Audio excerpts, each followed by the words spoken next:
Salam, selamat pagi. Perkenalkan, saya Juprial Saugo. Saya sebagai calon guru penggerak angkatan ke-10. Saya mengajar di SMP Kristen Cahaya Bangsa di Kabupaten Kepulauan Mentawai, tepatnya di Tua Pejat. Dan di sini juga saya memperkenalkan fasilitator saya, yaitu Bapak Rinto Huta Barat, dan pengajar praktik saya, Ibu Christine Filiana Borumaringga.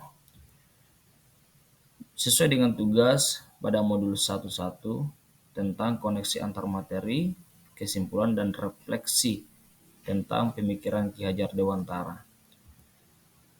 Untuk sebagai pendukung dalam pembuatan tugas ini, ada pertanyaan pemantik. Yang pertama, apa yang dipercayai tentang murid dan pembelajaran di kelas sebelum mempelajari modul 1.1 ini? Yang kedua, apa yang berubah setelah mempelajari modul ini? Dan yang ketiga, apa yang dapat segera diterapkan agar pembelajaran di kelas dapat mencerminkan pemikiran KHD. Sebelum kita masuk pada inti daripada tugas ini, mari kita lihat dulu apa sih pembelajaran itu. Pembelajaran adalah proses untuk membantu murid agar dapat belajar dengan baik, memperoleh ilmu dan pengetahuan, serta pembentukan sikap murid. Pembelajaran juga adalah bagian dari pendidikan, dan pendidikan pada hakikatnya adalah menuntun.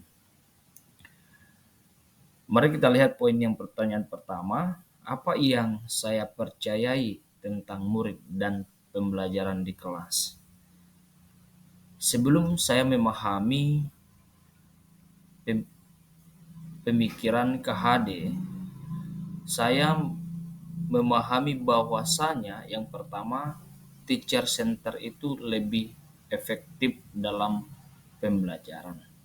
Rupanya teacher center ini atau berpusat pada guru sangat membosankan bagi siswa.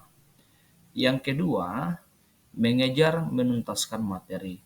Karena pemahaman supaya materi ini habis, dampaknya kepada peserta didik sangat besar karena guru, terlebih saya, tidak memahami apakah pembelajaran yang diberikan mereka pahami atau belum.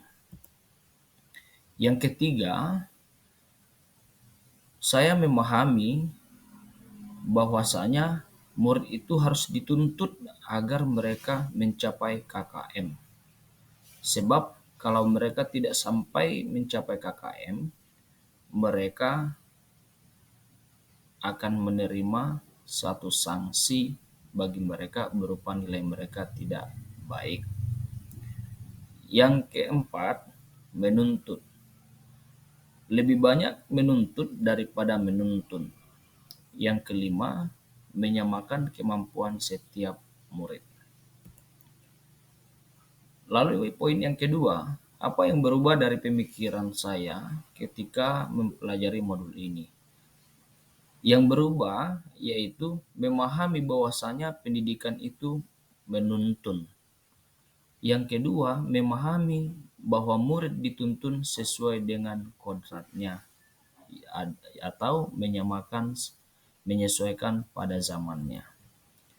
Yang ketiga, setelah mempelajari modul ini, saya memahami bahwasanya murid itu memiliki kemampuan yang berbeda.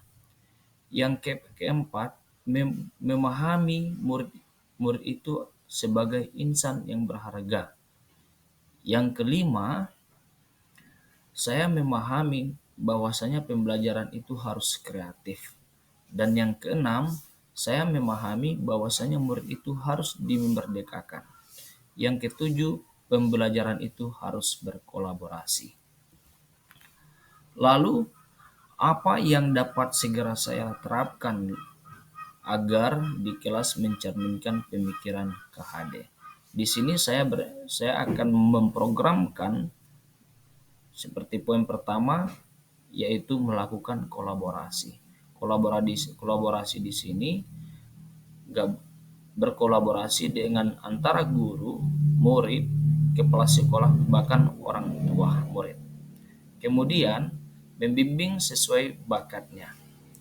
Di sini setelah saya menyadari bahwasanya murid itu memiliki bakat yang berbeda. Memang pada prinsipnya bahwasanya manusia itu memiliki kemampuan yang berbeda.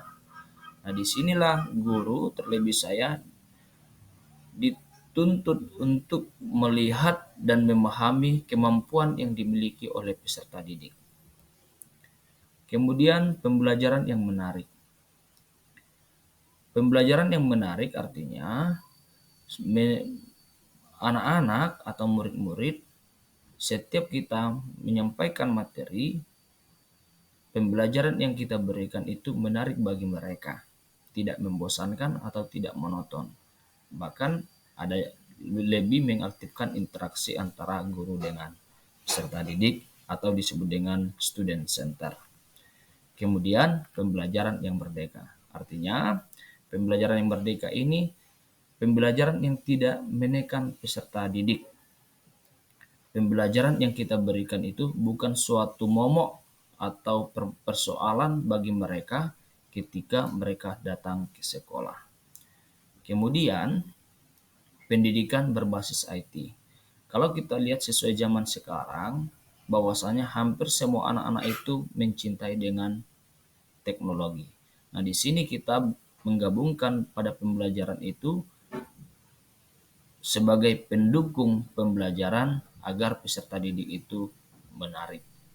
Untuk mereka pahami pembelajaran yang kita berikan itu menyenangkan bagi mereka. Yang terakhir adalah memanfaatkan alam sekitar sebagai pembelajaran.